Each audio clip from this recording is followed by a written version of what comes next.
Hello everyone, মোৰ চেনেলৰ অন্য এটা ভিডিঅ'লৈ আপোনালোক সকলোকে স্বাগতম জনালো। আজি মই আপোনালোকৰ ওচৰলৈ লৈ আহিছো গাহৰি মাংসৰ ৰেচিপি এটা আৰু সকলোৱে বনাব জানে।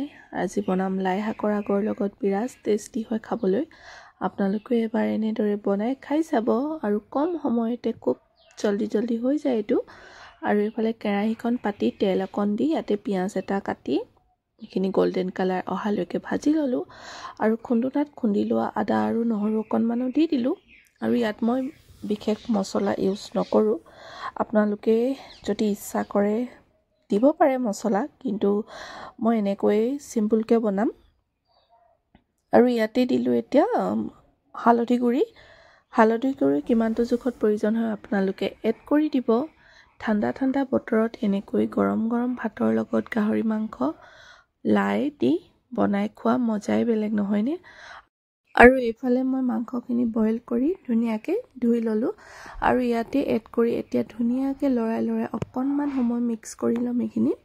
আৰু গেছৰ ফ্লেমটো মিডিয়াম কৰি থৈছো, যদি হাই কৰি থওঁ সোনকালে জ্বলি যাব পাৰে সেইকাৰণে। আৰু ইয়া দেখিছেনে ভালদৰে মিক্স কৰা হৈ গ'ল আৰু অকণমান সময় ঢাকন দি এতিয়া লো টু মিডিয়াম ফ্লেমতে এনেদৰে মই এইখিনি অকণমান সময় ভাজি থাকিব লাগিব।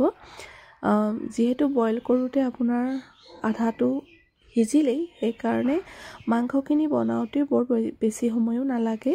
এতিয়া এনেকৈ ঢাকন দি ভালদৰে লৰাই অকণমান সময় মই ভাজি থাকিম, যাতে খুব ধুনীয়াকৈ মাংসখিনি সিজি যায়। আৰু আপোনালোকে এনেদৰে বনাই খাইছে নাই জনাবচোন। যদিহে বনোৱা নাই এবাৰ নিশ্চয় ট্ৰাই কৰি চাব। আৰু এতিয়া এইখিনি ভালদৰে ভজাৰ পাছত এতিয়া ইয়াতে দিলোঁ কেইটামান মটৰ। গ্ৰীণ মটৰ দি দিলে এনেকৈ খাই ভাল লাগে, সেইকাৰণে কেইটামান দি দিছোঁ। আৰু ভালকৈ এইখিনি মিলাই দিছোঁ, দেখিছেনে। এনেকৈ লো টু মিডিয়াম ফ্লেমতে মাংসখিনি আপোনালোকে বনাই থাকিব লাগিব। আৰু এতিয়া লাই পাতৰ আগ দেখিছেনে, এনেকৈ ফুলিলে এনেকৈ দি অকণমান 5 মিনিটমান সময় থৈ দিম ভাপতে। আৰু এতিয়া এইখিনি ভালদৰে এনেকৈ উলট পালট কৰি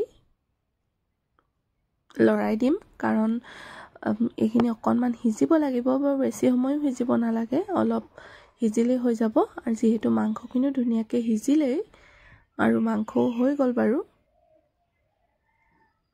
দেখিছেনে এনেকৈ। এতিয়া আকৌ অকণমান সময় ঢাকি এতিয়া লো ফ্লেমতে এনেকৈ সিজাই থাকিম। আৰু এতিয়া দিম মই সোৱাদ অনুসৰি নিমখটো মই এড কৰাই নাছিলোঁ। আৰু নিমখখিনি দি এতিয়া ভালদৰে লৰাই এইখিনি মিক্স কৰি ল'ম। আৰু বেছি সময় ভাজি থকাৰ প্ৰয়োজনেই নাই, মাত্ৰ আৰু 10 মিনিটমানৰ পিছতেই ইফালে মাংস ৰেডি হৈ যাব। মোৰ চেনেলৰ যদিহে নতুন হয় চেনেলটো প্লিজ ছাবস্ক্ৰাইব কৰিব, কাষতে থকা বেল বটনটো দবাই দিব, তেতিয়া মই যিবিলাক ভিডিঅ' দি থাকোঁ তাৰ নটিফিকেশ্যনসমূহ পাই থাকিব। আৰু এইফালে চাওক, মোৰ একদম গৰম ভাতৰ লগত খাব পৰা মাংস লাই শাকৰ আগ ৰেডি হৈ গ'ল। আপোনালোকে এবাৰ এনেদৰে ট্ৰাই কৰি চাব, খুব সহজে আপোনালোকে বনাব পাৰিব। দেখিছেনে, মই প্লেট এখনত উলিয়াই ল'লোঁ। ঠাণ্ডা বতৰত এনেকৈ মাংসৰ আপোনালোকেও সোৱাদ লওক। ইমান সময় মোৰ ভিডিঅ'টো চাই থকাৰ বাবে অশেষ ধন্যবাদ। তেন্তে আজিলৈ বাই।